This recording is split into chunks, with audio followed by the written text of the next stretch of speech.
솔직하게 여쭙겠습니다. 기도하려고 눈을 감았는데 아무 말도 떠오르지 않았던 적이 있으십니까? 옆 사람은 막힘없이 기도하는데 나는 몇 마디 하다가 멈춰버려서 괜히 부끄러웠던 적은 없으십니까? 나는 기도를 잘 못해. 내 기도는 너무 짧아. 이렇게 생각하며 기도 자리를 피하고 계신 분이 있다면 오늘 말씀을 꼭 마음에 담아 보십시오. 기도는 말을 잘하는 사람이 하나님께 점수를 받는 시간이 아닙니다. 기도는 자녀가 아버지께 돌아가는 시간입니다. 오늘 말씀을 통해 위로받아야 할 분이 떠오르신다면 함께 나누어 주십시오. 좋아요와 구독도 눌러주시면 기도가 막혀 홀로 힘들어하는 분들에게 이 말씀이 전해질 수 있습니다. 75살 되신 한 권사님이 계셨습니다. 신앙생활을 시작한 지 50년이 넘었고 교회에서는 기도를 잘하시는 분으로 알려져 있었습니다. 새벽 예배가 끝나면 젊은 집사님들이 권사님 곁으로 와서 부탁하곤 했습니다. 권사님, 우리 아들 위해서 기도 좀 해주세요. 권사님, 병원 가는데 한마디만 기도해 주세요. 그럴 때마다 권사님은 따뜻하게 손을 잡아주셨습니다. 사람들은 그분이 기도에 조금도 어려움이 없는 줄 알았습니다. 그러나 권사님의 마음속에는 오랫동안 감추어둔 생각이 하나 있었습니다. 나는 기도를 잘 못해. 남들처럼 좋은 표현도 못하고 길게 이어가지도 못한다고 생각했습니다. 겉으로는 은혜롭게 기도했지만 속으로는 늘 자신을 부족한 사람이라고 여겼습니다. 그러던 어느 겨울 저녁이었습니다. 남편 장로님과 식탁에 앉아 늦은 저녁을 먹고 있었습니다. 된장국에서 김이 가늘게 올라왔고 오래된 벽시계가 8번 울렸습니다. 그때 장로님의 손에서 숟가락이 미끄러졌습니다. 새 숟가락이 그릇 가장자리를 치고 바닥으로 떨어졌습니다. 곧이어 의자가 뒤로 밀리는 소리가 났습니다. 장로님이 가슴을 움켜쥔 채 식탁 옆으로 쓰러지신 것입니다. 권사님은 맨발로 차가운 마루를 뛰어가 남편의 이름을 불렀습니다. 손끝이 떨려 휴대전화를 제대로 누르지도 못했습니다. 구급차가 도착했고 두 분은 급히 병원으로 향했습니다. 응급실 문이 닫힌 뒤 권사님은 혼자 복도에 남았습니다. 희고 차가운 형광등 아래로 소독약 냄새가 짙게 흘렀습니다. 간호사들의 빠른 발소리와 바퀴 달린 침대 소리가 번갈아 지나갔습니다. 기도해야 했습니다. 평생 기도해 온 분이었으니까요. 권사님은 두 손을 모았습니다. 평소처럼 문장을 갖추어 기도하려 했습니다. 거룩하시고 자비로우신 하나님 아버지, 지난 세월 저희 가정을 지켜주신 은혜를 생각하며 그런데 더 이상 말이 나오지 않았습니다. 머릿속이 텅 비었습니다. 입술은 떨리고 눈물만 떨어졌습니다. 무슨 말을 해야 하는지 알 수 없었습니다. 그 순간 권사님의 입에서 짧은 말이 흘러나왔습니다. 하나님 도와주세요. 그게 전부였습니다. 권사님은 그 말을 몇 번이고 되풀이했습니다. 하나님 도와주세요. 남편과 함께 해주세요. 하나님 도와주세요. 상황은 아직 달라지지 않았습니다. 응급실 문도 열리지 않았습니다. 의사의 설명도 듣지 못했습니다. 그런데 그 순간 권사님의 마음속에 조용한 평안이 스며들었습니다. 내가 들어갈 수 없는 저 문 안에도 하나님은 들어가 계시는구나. 내 손이 닿지 않는 곳에서도 하나님은 남편을 붙들고 계시는구나. 그 확신이 생겼습니다. 차갑던 복도 바닥은 그대로였지만 권사님의 마음은 더 이상 얼어붙지 않았습니다. 혼자 앉아 있었지만 혼자가 아니었습니다. 2시간이 지나 의사가 나왔습니다. 치료가 늦지 않았고 조금 더 지켜보면 된다고 말했습니다. 장로님은 치료를 받은 뒤 천천히 회복하셨습니다. 권사님은 나중에 이렇게 고백했습니다. 수십 년 동안 많은 기도를 드렸지만 그날 복도에서 드린 짧은 기도가 제게는 가장 진실한 기도였습니다. 말을 잘해야 기도인 줄 알았는데 아니었어요. 하나님께 마음을 드리는 것이 기도였습니다. 성도 여러분, 예수님께서는 마태복음 6장 7절과 8절에서 말씀하셨습니다. 또 기도할 때에 이방인과 같이 중언부언하지 말라. 그들은 말을 많이 하여야 들으실 줄 생각하느니라. 그러므로 그들을 본받지 말라. 구하기 전에 너희에게 있어야 할 것을 하나님 너희 아버지께서 아시느니라. 하나님은 우리가 설명을 다 마쳐야 형편을 아시는 분이 아닙니다. 이미 알고 계십니다.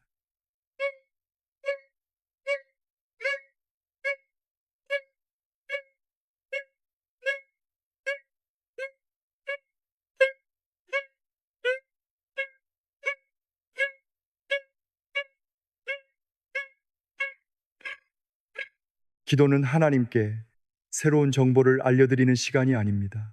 하나님 앞에서 숨지 않는 시간입니다. 오늘부터 기도가 막힐 때 사용할 수 있는 7가지 짧은 기도를 함께 나누겠습니다. 첫 번째 기도는 관계의 문을 여는 기도입니다. 나의 아버지, 기도에서 가장 중요한 것은 유창함이 아닙니다. 관계입니다. 하나님을 멀리 계신 심판자로만 생각하면 기도는 무거워집니다. 그러나 하나님이 나의 아버지이심을 믿으면 기도는 돌아갈 집이 됩니다. 로마서 8장 15절은 이렇게 말씀합니다. 너희는 다시 무서워하는 종의 영을 받지 아니하고 양자의 영을 받았으므로 우리가 아빠 아버지라고 부르짖느니라. 예수님을 믿는 우리는 하나님을 아빠 아버지라고 부를 수 있습니다. 이것은 가벼운 표현이 아닙니다. 우리에게 허락된 놀라운 은혜입니다. 68살 되신 한 집사님은 신앙생활을 오래 했지만 사소한 일을 하나님께 말씀드리지 못했습니다. 손자가 아파도 더 위급한 사람이 많을 텐데 이런 것까지 기도해도 될까 생각했습니다. 병원 검사를 앞두고도 하나님을 번거롭게 하는 것 같아 혼자 걱정을 삼켰습니다. 어느 새벽 어린 손자가 고열로 잠을 이루지 못했습니다. 방 안에는 작은 가습기 소리만 들렸고 창문 틈으로 푸른 새벽빛이 들어왔습니다. 집사님은 손자의 뜨거운 이마에 손을 얹었습니다. 무슨 말을 해야 할지 몰랐습니다. 그러다 아주 천천히 불렀습니다. 나의 아버지. 그 말을 하는 순간 눈물이 흘렀습니다. 하나님이 크고 높으신 분이라는 것은 알고 있었지만 나의 아버지라는 사실이 그날 처음 가슴으로 들어왔습니다. 내가 손자의 이마에 손을 얹고 있는 것처럼 하나님도 나를 붙들고 계시는구나. 그날 이후 집사님의 기도는 달라졌습니다. 길게 자라려고 애쓰지 않았습니다. 아침에 눈을 뜨면 나의 아버지라고 불렀습니다. 병원에 들어갈 때도 자녀에게 전화하기 전에도 잠자리에 누울 때도 그렇게 불렀습니다. 그러자 기도가 시험이 아니라 만남이 되었습니다. 여러분도 오늘 하나님을 그렇게 불러보십시오. 나의 아버지. 다른 말이 바로 나오지 않아도 괜찮습니다. 그 부름 안에 두려움도 있고 외로움도 있고 도움을 바라는 마음도 담겨 있습니다. 어린아이가 아버지를 부르듯 부르십시오. 아버지는 자녀의 목소리를 외면하지 않으십니다. 두 번째 세 마디. 기도는 절박함을 드리는 기도입니다. 도와주세요. 사람은 힘들수록 오히려 말을 잃습니다. 마음속에는 수많은 걱정이 엉켜 있는데 입을 열면 아무 말도 나오지 않습니다. 어디서부터 설명해야 할지 모르기 때문입니다. 괜찮습니다. 하나님은 우리가 사정을 잘 정리해서 말씀드려야만 들으시는 분이 아닙니다. 울다가 한마디를 겨우 내놓아도 그 마음을 아십니다. 시편 50편 15절에서 하나님은 말씀하십니다. 환난날에 나를 부르라. 내가 너를 건지리니 네가 나를 영화롭게 하리로다. 하나님은 환난날에 혼자 버티라고 하지 않으셨습니다. 나를 부르라고 하셨습니다. 문제가 작든 크든 상관없습니다.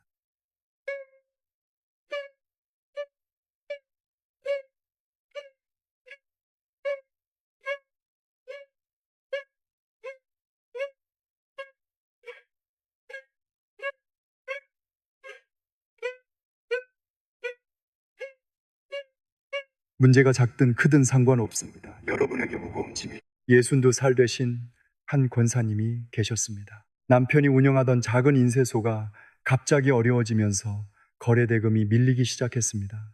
엎친 데 덮친 격으로 살던 지배 전세, 보증금 문제까지 생겼습니다. 집주인은 날짜를 정해놓고 돈을 준비하라고 재촉했습니다. 저녁만 되면 전화벨이 울렸습니다. 권사님은 전화기 화면에 모르는 번호가 뜰 때마다 가슴이 내려앉았습니다. 남편은 식탁 앞에 앉아 말없이 밥만 넘겼습니다. 숟가락이 그릇에 닿는 소리가 유난히 크게 들렸습니다. 자녀들은 부모의 표정을 살피며 아무 말도 하지 못했습니다. 풀이가 이룬 권사님은 밤마다 기도하려고 했습니다. 하나님, 지금 저희 형편이 이렇게 되었고 갚아야 할 돈이 얼마이고 집 문제도 해결해야 하는데 몇 마디를 시작하면 가슴이 막혔습니다. 설명할수록 두려움이 더 커졌습니다.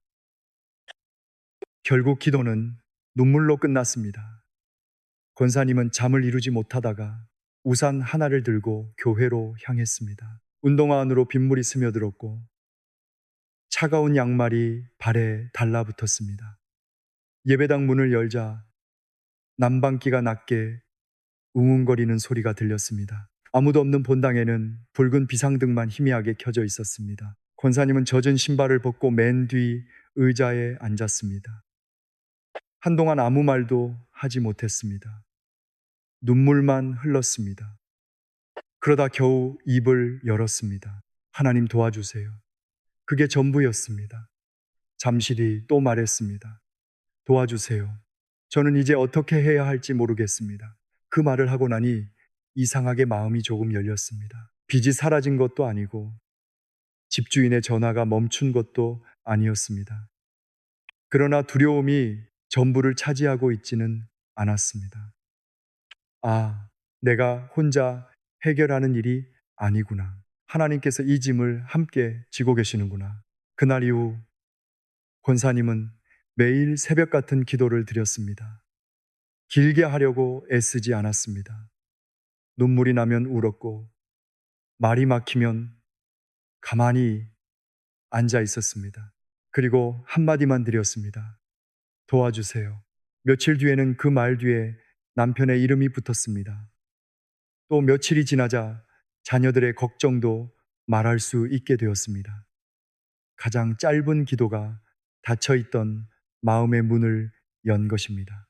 2달쯤 지났을 때 오래전에 거래가 끊겼던 업체에서 연락이 왔습니다. 갑자기 대량 인쇄가 필요하다며 일을 맡기고 싶다고 했습니다. 그것 하나로 모든 문제가 단번에 해결된 것은 아니었습니다. 그러나 숨을 돌릴 길이 열렸고 밀린 돈을 조금씩 정리할 수 있었습니다. 권사님은 나중에 이렇게 말씀하셨습니다. 하나님이 제 문제를 한순간에 없애주신 것보다 더 감사한 것은 제가 무너지지 않게 붙들어 주신 일이었어요. 도와주세요. 그 세 마디가 저를 매일 아침 일으켜 세웠습니다. 성도 여러분, 기도가 막히면 길게 시작하려 하지 마십시오. 가장 진실한 한마디로 시작하십시오. 도와주세요. 그 한마디 뒤에 나머지 기도는 하나님께서 열어주십니다. 세 번째 세 마디, 기도는 막힌 담을 허무는 기도입니다. 용서하세요. 기도를 막는 가장 두꺼운 벽은 때로 환경이 아닙니다. 죄책감입니다. 내가 또 같은 잘못을 했는데 어떻게 하나님께 나아가겠어? 사람들은 몰라도 하나님은 다 아시는데 무슨 낯으로 기도하겠어? 이런 생각이 마음을 짓누릅니다. 그래서 예배는 드리지만 하나님을 피합니다. 찬양은 부르지만 마음을 숨깁니다. 기도하는 척은 하지만 진실한 말은 하지 못합니다. 그러나 하나님은 죄 없는 사람만 오라고 하시지 않습니다. 죄를 가지고 오라고 하십니다. 이사야 1장 18절은 말씀합니다. 여호와께서 말씀하시되 오라 우리가 서로 변론하자. 너희의 죄가 주홍 같을지라도 눈과 같이 희어질 것이요 진홍같이 붉을지라도 양털같이 희게 되리라. 요한일서 1장 9절도 말씀합니다. 만일 우리가 우리 죄를 자백하면 그는 미쁘시고 의로우사 우리 죄를 사하시며 우리를 모든 불의에서 깨끗하게 하실 것이요. 53살 되신 한 집사님이 계셨습니다. 교회에서는 성실한 분으로 알려져 있었습니다. 봉사도 꾸준히 했고 구역 식구들도 잘 돌보았습니다. 그런데 몇 해 전 가까운 사람에게 큰 상처를 준 일이 있었습니다. 사람들은 그 사실을 몰랐습니다. 집사님만 알고 있었습니다. 처음에는 시간이 지나면 괜찮아질 줄 알았습니다. 그러나 주일마다 찬양을 부를 때면 그 일이 떠올랐습니다. 기도하려고 눈을 감으면 상처받은 사람의 얼굴이 생각났습니다. 나는 위선자야. 그 생각이 마음에서 떠나지 않았습니다. 교회는 계속 다녔지만 하나님과의 거리는 점점 멀어졌습니다. 무엇보다 기도가 되지 않았습니다. 어느 늦가을 밤 집사님은 일을 마치고 버스를 타고 집으로 돌아가고 있었습니다. 창밖에는 가로등 불빛이 젖은 도로 위로 길게 번졌습니다. 버스맨 뒤 창가에 앉았는데 갑자기 마음이 견딜 수 없이 무거워졌습니다. 성경 구절 하나가 떠올랐습니다. 자백하면 깨끗하게 하신다. 집사님은 고개를 숙였습니다. 사람들 사이에서 소리를 낼 수는 없었습니다. 입술만 아주 작게 움직였습니다. 하나님 용서하세요. 그 말을 하는 순간 눈물이 흘렀습니다. 창밖을 보는 척하며 손등으로 눈물을 닦았습니다. 버스는 계속 달리고 있었지만 집사님의 마음은 오랫동안 피해왔던 자리로 돌아가고 있었습니다.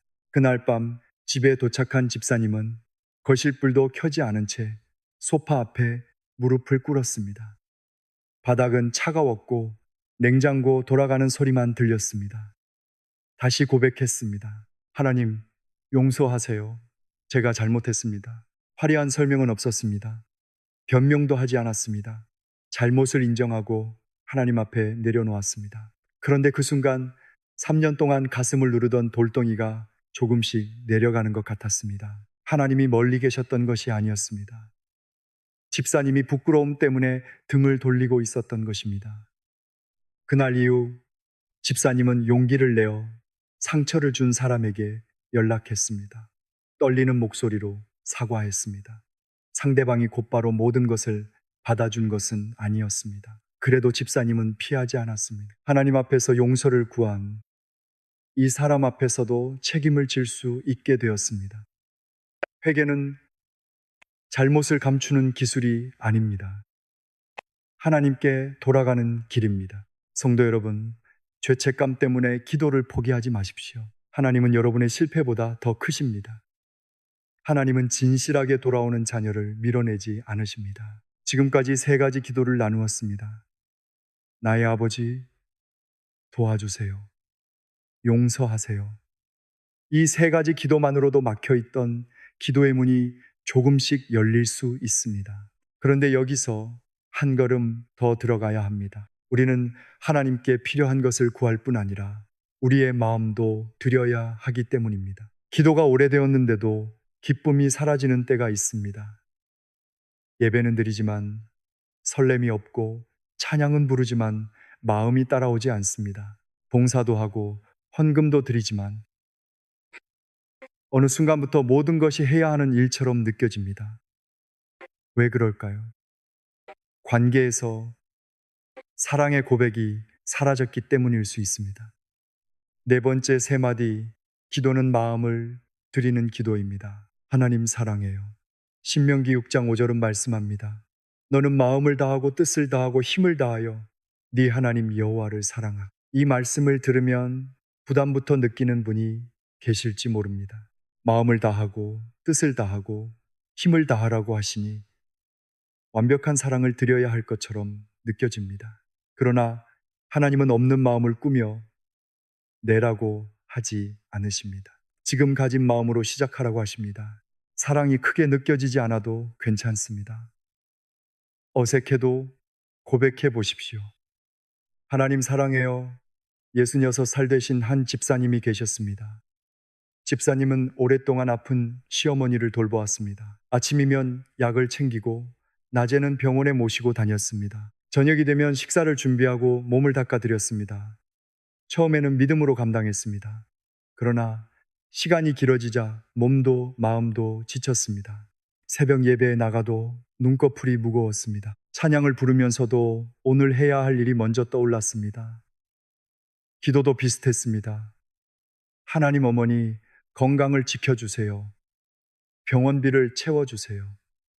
제가 쓰러지지 않게 해주세요. 필요한 말은 많았습니다. 그런데 하나님을 향한 마음의 말은 거의 없었습니다. 무엇인가를 부탁하고 나면 곧바로 기도를 끝냈습니다. 어느 이른 봄 새벽이었습니다. 집사님은 가족들이 잠든 사이 부엌에 혼자 앉아 있었습니다. 밥솥에서 하얀 김이 올라왔고 창문에는 희미한 새벽빛이 번지고 있었습니다. 밤새 끓여둔 미음 냄새가 방 안에 남아 있었습니다. 몸은 피곤했고 마음은 텅 빈 것 같았습니다. 집사님은 식탁에 팔을 올리고 고개를 숙였습니다. 평소처럼 시어머니의 건강을 위해 기도하려다가 문득 마음속에서 질문 하나가 떠올랐습니다. 너는 나를 사랑하느냐? 예수님께서 베드로에게 물으셨던 그 질문이었습니다. 교회에 다닌다고도 말할 수 있었습니다. 그러나 하나님을 사랑하느냐는 질문 앞에서는 입이 떨어지지 않았습니다. 한참 뒤에야 작은 목소리로 말했습니다. 하나님, 사랑해요. 어색했습니다. 다시 말했습니다. 하나님, 지금은 제 마음이 메말라 있지만 그래도 사랑해요. 그 순간 눈물이 떨어졌습니다. 왜 우는지 자신도 알 수 없었습니다. 오랫동안 눌러두었던 피로와 서러움이 함께 흘러나오는 것 같았습니다. 집사님은 계속 고백했습니다. 사랑해요. 잘 사랑하지 못해서 죄송해요. 그래도 주님을 사랑하고 싶어요. 그날 아침 시어머니의 상태가 갑자기 좋아진 것도 아니었습니다. 돌봄의 일이 줄어든 것도 아니었습니다.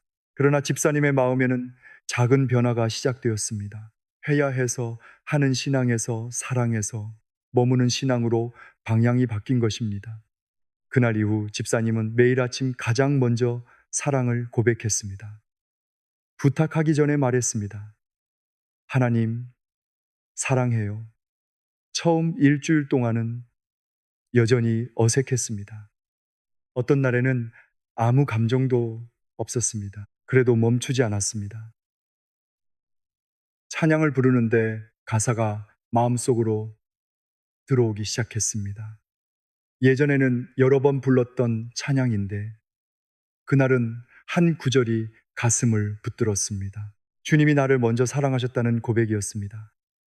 집사님은 찬양을 부르다 말고 눈물을 흘렸습니다. 내가 하나님을 사랑한다고 고백한 줄 알았는데 사실은 하나님께서 지친 나를 먼저 사랑하고 계셨구나. 그 사실이 마음에 들어왔습니다. 성도 여러분, 우리가 하나님을 사랑하기 전에 하나님께서 먼저 우리를 사랑하셨습니다. 사랑해요라는 기도는 하나님의 사랑을 얻기 위한 말이 아닙니다. 이미 받은 사랑에 마음을 여는 고백입니다. 집사님의 변화는 가정에도 흘러갔습니다. 예전에는 남편이 사소한 부탁을 하면 날카롭게 대답하곤 했습니다. 하루 종일 돌봄에 지쳐 있었기 때문입니다. 성인이 된 딸이 전화를 해도 걱정 섞인 잔소리부터 했습니다. 그런데 하나님께 사랑을 고백하기 시작한 뒤 말투가 조금씩 부드러워졌습니다. 어느 저녁 남편이 설거지를 도우며 물었습니다. 당신 요즘 무슨 좋은 일이 있어? 집사님은 웃으며 대답했습니다. 좋은 일이 생긴 건 아니에요. 하나님께 사랑한다고 말하기 시작했어요. 하나님께 드린 사랑의 고백이 물론 매일 마음이 뜨거웠던 것은 아닙니다. 돌봄이 유난히 힘든 날도 있었고 아무도 자신의 수고를 알아주지 않는 것처럼 서러운 날도 있었습니다. 그런 날이면 집사님은 부엌 창가에 서서 짧게 기도했습니다. 하나님, 오늘은 사랑한다고 말하기도 힘들어요. 그래도 사랑해요. 그것으로 충분했습니다. 사랑은 감정만이 아닙니다. 다시 하나님 쪽으로 마음을 돌리는 선택입니다. 지쳐서 마음이 따라오지 않는 날에도 주님을 향해 한 걸음 내딛는 것입니다. 여러분의 기도가 부탁으로만 채워져 있지는 않습니까? 건강을 구하고 자녀를 맡기고 문제 해결을 구하는 것은 잘못이 아닙니다. 아버지께서는 자녀의 필요를 기쁘게 들으십니다. 그러나 오늘은 부탁하기 전에 잠시 멈추어 보십시오. 그리고 이렇게 고백해 보십시오. 하나님 사랑해요. 느껴지지 않아도 괜찮습니다. 목소리가 떨려도 괜찮습니다. 그 고백을 반복하다 보면 메말랐던 마음에 작은 물길이 생깁니다. 기도가 숙제에서 만남으로 바뀝니다. 예배가 의무에서 기다림으로 바뀝니다. 그리고 어느 날 깨닫게 됩니다. 내가 하나님을 붙들고 있었던 것이 아니라 하나님께서 오래전부터 나를 사랑으로 붙들고 계셨다는 것을 말입니다. 다섯 번째 세 마디 기도는 시선을 바꾸는 기도입니다. 감사해요. 감사는 모든 일이 잘 풀렸을 때만 드리는 말이 아닙니다. 문제가 사라진 뒤에야 시작하는 기도도 아닙니다. 감사는 아직 해결되지 않은 현실 속에서 하나님을 다시 바라보는 선택입니다. 데살로니가전서 5장 18절은 말씀합니다. 범사에 감사하라. 이것이 그리스도 예수 안에서 너희를 향하신 하나님의 뜻이니라. 범사라는 말에는 좋은 날만 들어있지 않습니다. 마음이 무너지는 날도 들어있고 결과를 기다리는 날도 들어있습니다. 계획대로 되지 않은 날,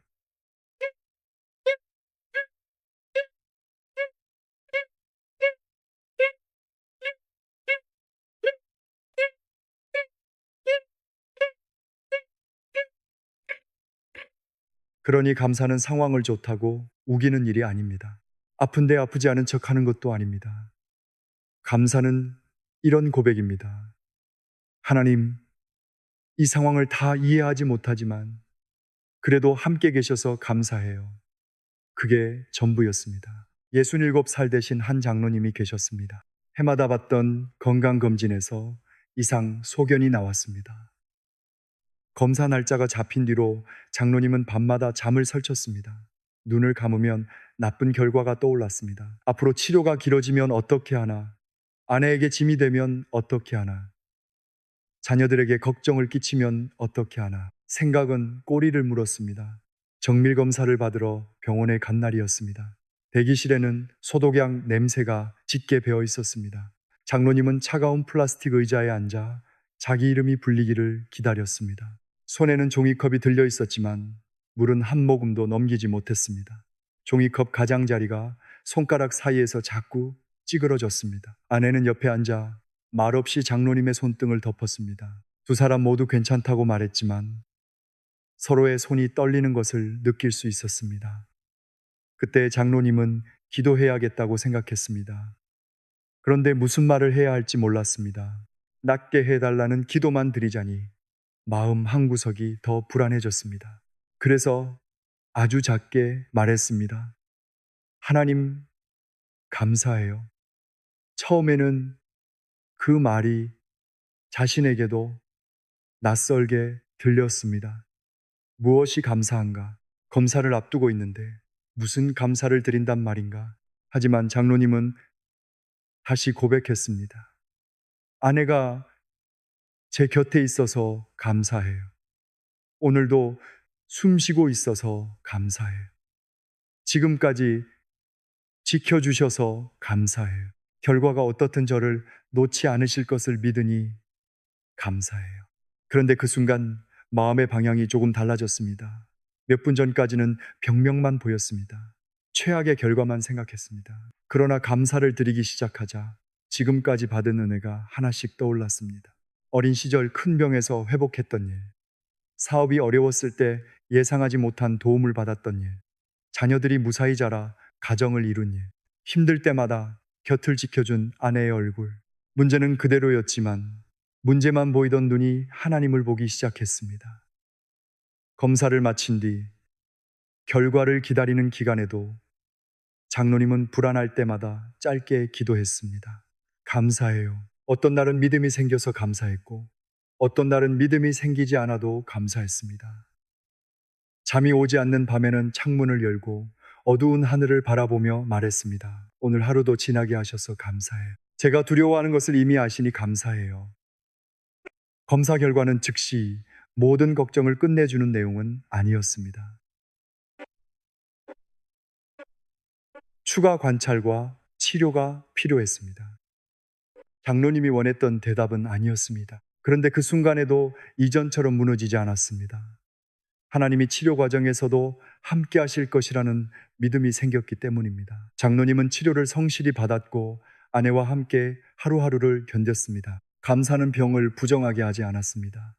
오히려 현실을 정직하게 마주할 힘을 주었습니다. 장로님은 나중에 이렇게 고백했습니다. 감사한다고 했더니 두려움이 단번에 사라진 것은 아니었어요. 하지만 두려움보다 하나님이 더 크게 보이기 시작했습니다. 그것이 저를 살렸습니다. 성도 여러분, 감사는 감정이 아닙니다. 방향입니다. 내 시선을 문제에서 하나님께 돌리는 일입니다. 나는 이 상황에 삼켜지지 않겠다고 고백하는 것입니다.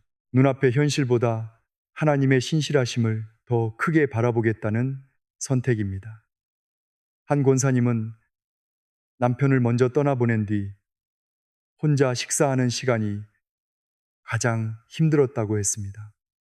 두 사람이 마주 앉던 작은 식탁에 밥그릇 하나만 놓으면 집안이 유난히 조용해졌습니다. 젓가락이 그릇에 닿는 소리조차 쓸쓸했습니다. 처음 몇 달은 밥을 먹다가 자주 울었습니다. 그러던 어느 저녁 권사님은 따뜻한 국 한 그릇을 앞에 두고 이렇게 기도했습니다. 하나님, 오늘도 먹을 수 있어서 감사해요. 목이 메었습니다. 그래도 다시 말했습니다. 함께 먹던 날들을 주셔서 감사해요. 지금 혼자인 것 같지만 제 곁에 계셔서 감사해요. 남편을 잃은 슬픔이 없어진 것은 아니었습니다. 감사한다고 외로움이 거짓말처럼 사라진 것도 아니었습니다. 그러나 그날부터 식탁은 슬픔만 머무는 자리가 아니게 되었습니다. 하나님의 동행을 기억하는 자리가 되었습니다. 권사님은 밥 한 숟가락을 뜰 때마다 작은 감사를 드렸습니다. 따뜻한 국물에 감사했고, 안부를 묻는 딸의 전화에 감사했습니다. 창문으로 들어오는 오후 햇빛에도 감사했습니다. 그날 이후로 삶이 갑자기 쉬워진 것은 아닙니다. 하지만 보이지 않던 은혜가 보이기 시작했습니다. 감사는 없는 것을 없다고 말하지 않습니다. 있는 은혜를 다시 발견하게 합니다. 잃어버린 것을 모른 척하지 않으면서도 남아있는 하나님의 손길을 붙들게 합니다. 여러분은 지금 무엇 때문에 마음이 무겁습니까? 아직 해결되지 않은 건강 문제가 있습니까? 자녀를 기다리고 계십니까? 경제적인 형편 때문에 밤잠을 이루지 못하십니까? 그 문제를 감추지 마십시오. 하나님께 솔직히 말씀드리십시오. 그리고 마지막에 짧게 덧붙여 보십시오. 그래도 감사해요. 오늘도 함께 계셔서 감사해요. 제가 울 수 있는 자리까지 허락하셔서 감사해요. 아무것도 느껴지지 않아도 괜찮습니다. 감사는 느낌이 생긴 뒤에만 드리는 기도가 아닙니다. 믿음으로 먼저 내딛는 한 걸음입니다. 그 한마디가 여러분의 시선을 바꿀 것입니다. 상황보다 크신 하나님을 다시 보게 할 것입니다. 여섯 번째, 세 마디. 기도는 맡김의 기도입니다. 뜻대로 해요. 기도를 오래 하다 보면 가장 힘든 순간이 찾아옵니다. 분명히 간절히 구했는데 응답이 보이지 않을 때입니다. 내가 원하는 방향과 현실이 다르게 흘러갈 때입니다. 그때 우리는 흔들립니다. 하나님이 듣지 않으시는 것 아닐까? 내 기도가 부족한 것 아닐까? 그러나 성도 여러분, 응답이 늦어지는 것과 하나님이 침묵하시는 것은 같은 뜻이 아닙니다. 우리가 보지 못하는 곳에서도 하나님은 일하고 계십니다.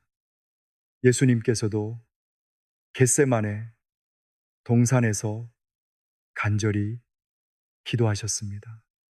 마태복음 26장 39절입니다. 39절입니다. 내 아버지여, 만일 할 만하시거든 이 잔을 내게서 지나가게 하옵소서. 그러나 나의 원대로 마시옵고 아버지의 원대로 하옵소서. 예수님은 자신의 마음을 숨기지 않으셨습니다. 잔이 지나가기를 구하셨습니다. 두려움도 아픔도 그대로 말씀드리셨습니다. 그러나 마지막에는 맡기셨습니다. 아버지의 뜻대로 하옵소서. 맡긴다는 것은 아무 소망도 갖지 않는다는 뜻이 아닙니다. 원하는 것을 말한 뒤에도 하나님이 더 멀리 보신다는 사실을 믿는 것입니다. 이른한 살 대신 한 권사님이 계셨습니다. 권사님의 딸은 오랫동안 다니던 직장을 그만두고 다른 지역으로 옮길지를 고민하고 있었습니다. 새 일자리는 조건이 더 나았지만 가족과 멀어져야 했습니다. 권사님은 딸이 가까이 있기를 바랐습니다.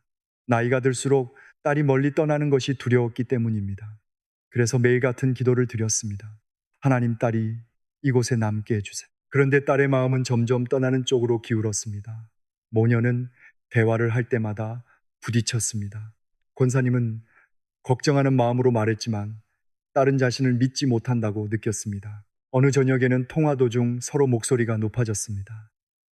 전화가 끊어진 뒤 권사님은 불도 켜지 않은 거실에 혼자 앉았습니다. 창밖에서는 늦은 버스가 지나가는 소리가 들렸고 식탁 위에 놓인 보리차는 이미 차갑게 식어 있었습니다. 권사님은 마음이 무너졌습니다. 딸을 위해 기도한다면서 사실은 딸의 인생을 자신의 뜻대로 붙잡으려 했다는 생각이 들었습니다. 걱정이라는 이름으로 하나님보다 앞서가고 있었습니다. 권사님은 두 손을 모았습니다.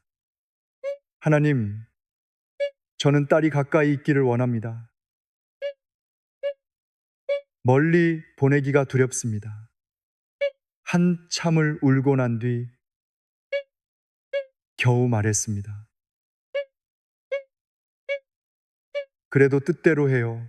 그 말을 드리는데 오랜 시간이 걸렸습니다.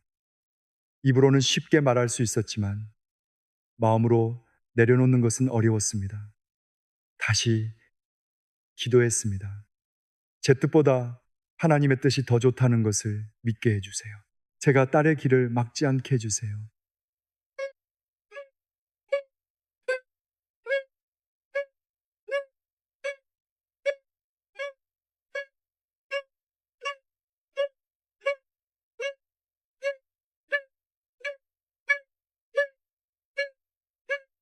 제가 딸의 길을 막지 않게 해주세요. 권사님이 처음 원했던 응답은 아니었습니다. 그런데 이상하게 마음에는 평안이 찾아왔습니다. 딸을 놓아버린 것이 아니라 하나님께 맡겼기 때문입니다. 몇 달 뒤 딸은 새 직장에서 좋은 사람들을 만났고 믿음의 공동체에도 연결되었습니다. 힘든 일도 있었지만 이전보다 밝아졌습니다. 권사님은 그제야 깨달았습니다. 내가 붙잡고 있던 자리보다 하나님이 인도하신 자리가 이 아이에게 더 필요했구나. 성도 여러분, 뜻대로 해요 라는 기도는 포기의 말이 아닙니다. 신뢰의 말입니다. 하나님, 저는 여기까지만 보이지만 주님은 끝까지 보십니다. 저는 지금만 생각하지만 주님은 영혼을 생각하십니다. 그러니 제 손에서 내려놓고 주님의 손에 맡깁니다. 응답이 더딜 때 이렇게 기도해 보십시오. 뜻대로 해요. 그 한마디가 조급함을 내려놓게 하고 하나님의 때를 기다릴 힘을 줄 것입니다. 이제 마지막 7번째 기도입니다. 충분해요. 이 기도는 가진 것이 많다는 고백이 아닙니다. 하나님이 계심으로 부족함 속에서도 무너지지 않겠다는 고백입니다. 시편이 13편 1절은 말씀합니다. 여호와는 나의 목자시니 내게 부족함이 없으리로다. 다윗이 언제나 풍족해서 이런 고백을 한 것이 아닙니다. 쫓기고 외롭고 생명의 위협을 받던 때에도 하나님이 목자이시기에 부족하지 않다고 고백했습니다. 82살 되신 한 장로님이 계셨습니다. 몇 해 전 아내를 먼저 떠나보낸 뒤 혼자 살고 있었습니다. 아침에 눈을 뜨면 집안은 너무 조용했습니다. 벽시계 초침 소리가 유난히 크게 들렸습니다. 겨울 새벽에는 보일러가 돌기 전까지 방바닥이 차가웠습니다. 장로님은 부엌에 나가 밥그릇 하나를 꺼냈습니다. 예전에는 늘 2개를 꺼냈는데 이제는 하나면 되었습니다. 식탁 맞은편의 빈자리를 볼 때마다 가슴이 저렸습니다. 교회에 가면 사람들은 잘 지내시느냐고 물었습니다. 장로님은 웃으며 괜찮다고 했습니다. 그러나 집으로 돌아오면 외로움이 밀려왔습니다. 어느 날 아침 장로님은 밥상 앞에 앉아 오래도록 숟가락을 들지 못했습니다. 아내가 쓰던 작은 찻잔이 찬장 안에 보였습니다. 그 순간 눈물이 났습니다. 장로님은 기도했습니다. 하나님, 너무 허전합니다. 저는 괜찮지 않습니다. 마음을 숨기지 않았습니다. 그리고 한참 뒤에 말했습니다. 그래도 주님이 계시니 충분해요. 처음에는 그 고백이 입술에서만 맴돌았습니다. 마음은 여전히 외로웠습니다. 그래도 매일 아침 되풀이했습니다. 오늘도 주님이 계시니 충분해요. 밥을 혼자 먹어도 함께 계시니 충분해요. 아내를 그리워하는 이 마음까지 받아주시니 충분해요. 그날 이후로 외로움이 완전히 사라진 것은 아닙니다. 아내의 빈자리는 그대로였습니다. 그런데 그 빈자리만 보이던 눈에 다른 것들이 들어오기 시작했습니다. 아침마다 안부를 묻는 아들의 전화가 보였습니다. 교회에서 반찬을 가져다 주는 권사님의 수고가 보였습니다. 창문에 비치는 햇빛과 따뜻한 국 한 그릇도 은혜로 느껴졌습니다. 하나님이 이미 주신 것들이 다시 보이기 시작한 것입니다. 장로님은 어느 주일 교회에서 이렇게 고백했습니다. 저는 아내가 떠난 뒤 모든 것을 잃었다고 생각했습니다. 그런데 하나님은 떠나지 않으셨습니다. 그것을 알고 나니 가진 것이 없는 사람이 아니라 가장 중요한 분과 함께 사는 사람이 되었습니다. 성도 여러분, 충분해요라는 기도는 욕심을 내려놓게 합니다. 남과 비교하며 상처받는 마음을 멈추게 합니다. 더 가져야 행복할 것이라는 세상의 소리 앞에서 이렇게 고백하는 것입니다. 주님이 계시니 충분합니다. 내일은 내일의 하나님께 맡기겠습니다. 여러분에게 부족한 것이 있습니까? 잃어버린 것이 있습니까? 아무리 채워도 마음이 허전합니까? 그 마음을 감추지 마십시오. 그리고 조용히 고백해 보십시오. 하나님, 주님이 계시니 충분해요. 그 고백은 현실을 포기하게 하지 않습니다. 오히려 이미 곁에 계신 하나님을 붙들고 오늘을 살아갈 힘을 줍니다. 이제 7가지 기도를 모두 나누었습니다. 나의 아버지, 도와주세요. 용서하세요. 사랑해요. 감사해요. 뜻대로 해요. 충분해요. 성도 여러분, 이 기도들은 특별한 장소에서만 드리는 말이 아닙니다. 하루에 아주 평범한 순간마다 드릴 수 있습니다. 아침에 눈을 떴는데 마음이 무겁다면 이렇게 부르십시오. 나의 아버지, 병원 문을 열기 전 손잡이를 붙들고 한 걸음도 들어가기 힘들다면 짧게 기도하십시오. 도와주세요. 지난 말과 행동이 마음에 걸려 예배 자리에서도 고개를 들 수 없다면 숨기지 말고 고백하십시오. 용서하세요. 하나님이 멀게 느껴지고 마음이 메말랐을 때는 감정이 생기기를 기다리지 마십시오. 사랑해요. 뜻하지 않은 일 때문에 하루가 흔들릴 때는 문제만 바라보지 말고 시선을 돌리십시오. 감사해요. 자녀의 선택을 붙잡고 싶고 내 계획대로 되지 않아 속이 상할 때는 손을 펴십시오. 뜻대로 해요. 다른 사람의 삶과 나를 비교하다가 내게 없는 것만 커 보일 때는 조용히 고백하십시오. 충분해요. 이 짧은 기도들을 하루에 한 번만 드려야 하는 것은 아닙니다. 설거지를 하다가도 드릴 수 있고 버스를 기다리다가도 드릴 수 있습니다. 잠이 오지 않는 새벽에도 괜찮습니다. 기도는 정해진 시간에만 하나님께 올라가는 보고서가 아닙니다. 하나님과 함께 걷는 사람의 호흡입니다. 말이 길어야 깊은 기도가 되는 것도 아닙니다. 짧아도 마음이 전부 담길 수 있습니다. 반대로 오래 기도해도 마음을 숨길 수 있습니다. 하나님은 말의 수를 세지 않으십니다. 마음이 어디를 향하고 있는지를 보십니다. 어떤 분은 이렇게 묻습니다. 기도해도 달라지는 것이 없으면 어떻게 합니까? 아픈 사람을 위해 오래 기도했는데 병이 낫지 않았습니다. 자녀를 위해 눈물로 기도했는데 여전히 돌아오지 않습니다. 경제적인 문제를 놓고 간구했는데 형편은 더 어려워진 것 같습니다. 그럴 때 기도가 헛된 것처럼 느껴집니다. 하지만 성도 여러분, 우리가 원하는 결과가 바로 보이지 않는다고 해서 기도가 사라진 것은 아닙니다. 기도는 먼저 우리를 하나님께 붙들어 둡니다. 상황이 바뀌기 전에 마음이 무너지지 않게 합니다. 길이 열리기 전에 기다릴 힘을 줍니다. 응답을 받는 것보다 더 깊은 은혜가 있습니다. 응답하시는 하나님을 잃지 않는 것입니다. 야고보서 5장 16절은 말씀합니다. 의인의 간구는 역사하는 힘이 크미니라. 지금 눈에 보이지 않아도 하나님은 일하고 계십니다. 우리의 시간표와 하나님의 시간표가 다를 수 있습니다. 우리가 구한 방식과 다른 길로 응답하실 수도 있습니다. 그래서 기도하는 사람은 솔직하게 구한 뒤 맡깁니다. 도와주세요. 눈물이 나면 울어도 됩니다. 하나님 앞에서는 억지로 강한 척하지 않아도 됩니다. 시편 56편 8절은 말씀합니다. 나의 유리함을 주께서 계수하셨사오니 나의 눈물을 주의 병에 담으소서. 이것이 주의 책에 기록되지 아니하였나이까. 하나님은 우리의 눈물을 흘려보내지 않으십니다. 말이 되지 못한 눈물도 기억하십니다. 기도하다가 아무 말 없이 앉아있는 시간도 아십니다. 가만히 있어도 괜찮습니다. 아버지 앞에 머무는 것 자체가 기도가 될 때가 있습니다. 우리는 종종 기도를 하늘 멀리 계신 하나님께 목소리를 크게 올려보내는 일로 생각합니다.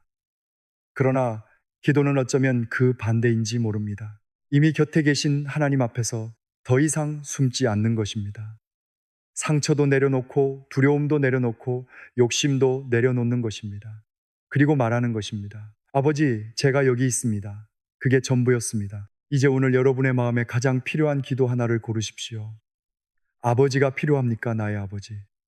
감당하기 어려운 일이 있습니까? 도와주세요. 내 뜻을 내려놓기 힘듭니까? 뜻대로 해요. 무언가 더 있어야만 행복할 것 같습니까? 충분해요. 지금부터 함께 기도하겠습니다. 눈을 감으셔도 좋고, 그대로 화면을 바라보셔도 괜찮습니다. 하나님 앞에서 마음만 열어보십시오. 나의 아버지, 오늘도 저를 자녀로 불러주시니 감사합니다. 멀리 도망치고 싶었던 순간에도 저를 포기하지 않으셨습니다. 지금 이 모습 그대로 아버지께 나아갑니다.